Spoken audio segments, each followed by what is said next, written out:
We'll start with Manchester City's 4-0 demolition of Liverpool. Craig Burley, Stevie Nicol and Ian Darke with me. Stevie, big deal? No. Listen, I'm not going to say it's not disappointing and it is deflating, but it's not a big deal. And really, should we be surprised? You know, Liverpool were on a hiding to nothing anyway, and they were playing against a great team.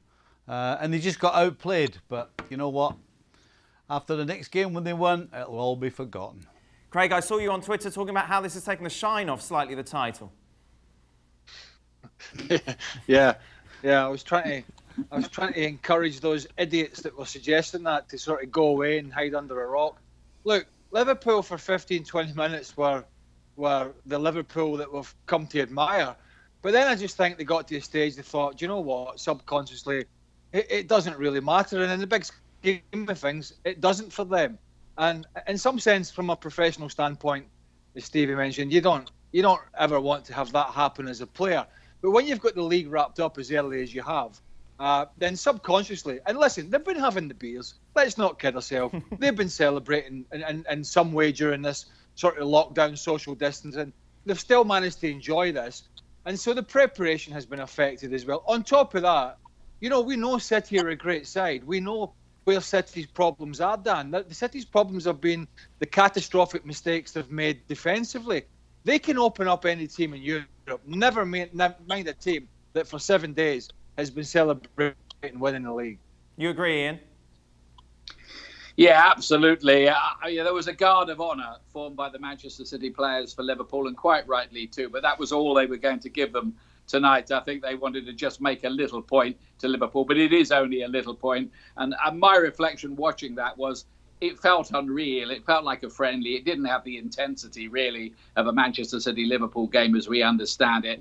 In the end, it didn't really matter. I mean, Liverpool picked a full-strength team. They wouldn't have wanted anything like that to happen, but it did. And all I can say really is that Liverpool party must have been a heck of a lot better than we all thought, because the defenders in particular looked like they had double vision. Stevie? Ian, listen, Ian, can we just clarify that you're not broadcasting this part of the show from inside a shower cubicle? It looks like it is. There are particularly fetching curtains from my living room. Oh my goodness. But I'm awaiting the torrent of criticism of the decor. Oh, dear. If Mrs. Darke appears from behind those curtains, we will cut away very quickly. She won't. No, she really won't. I promise you. I can arrange it. Stevie, you must... How did we get there?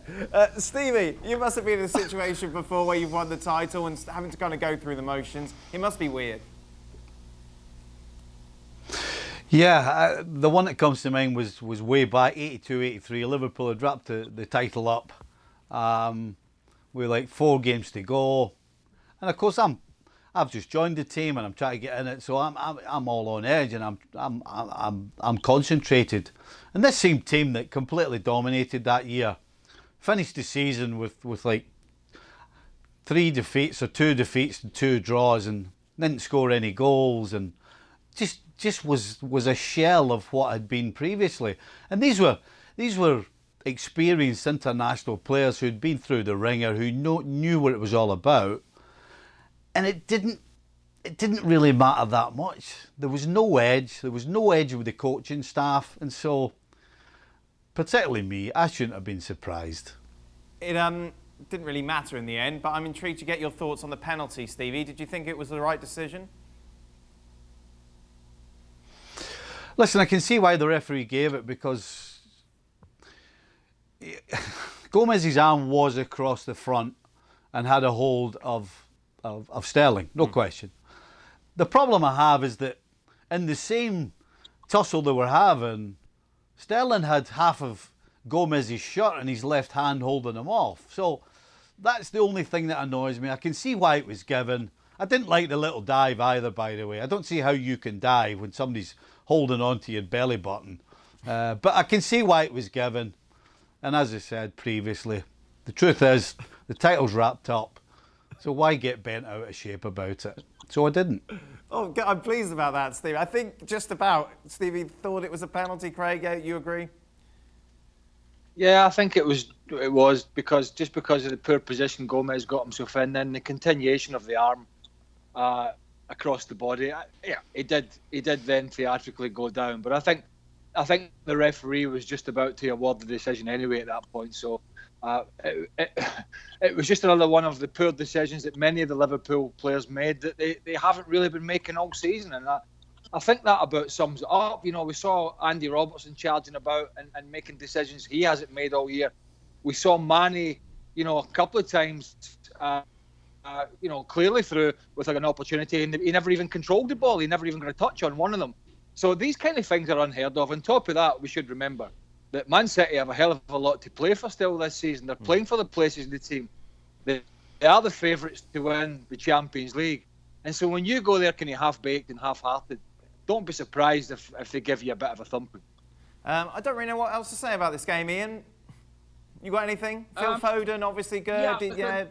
The bottom line is this win tonight has cut the gap between Liverpool and Manchester City to 20 points. That's the big picture, really. Somehow this season, for all their talent, for all their brilliant technical play, Manchester City contrived to lose 8 Premier League games. Going into tonight, Liverpool, of course, had only lost 1. Now it's 2. But there's no doubt who the best side was this season. It was Liverpool. And I think, really, what happened tonight will be looked at just as a postscript when all is said and done. Has Kevin De Bruyne been the best player, though, Stevie? Difficult to. Are you talking about the season? Yes. Are you talking about this game? No, the season. Wow.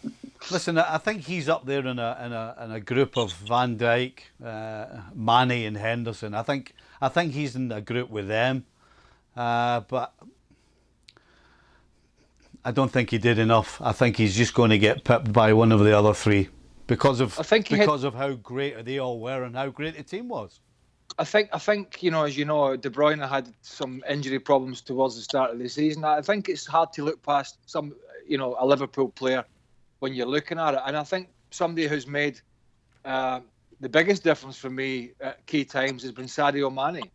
Jordan Henderson's been fantastically consistent, but I think Liverpool have leaned on Mane quite a lot, and he has rarely failed to deliver. And I think you could put a strong argument in front of you that said he's been the best player this season, but it's a close one.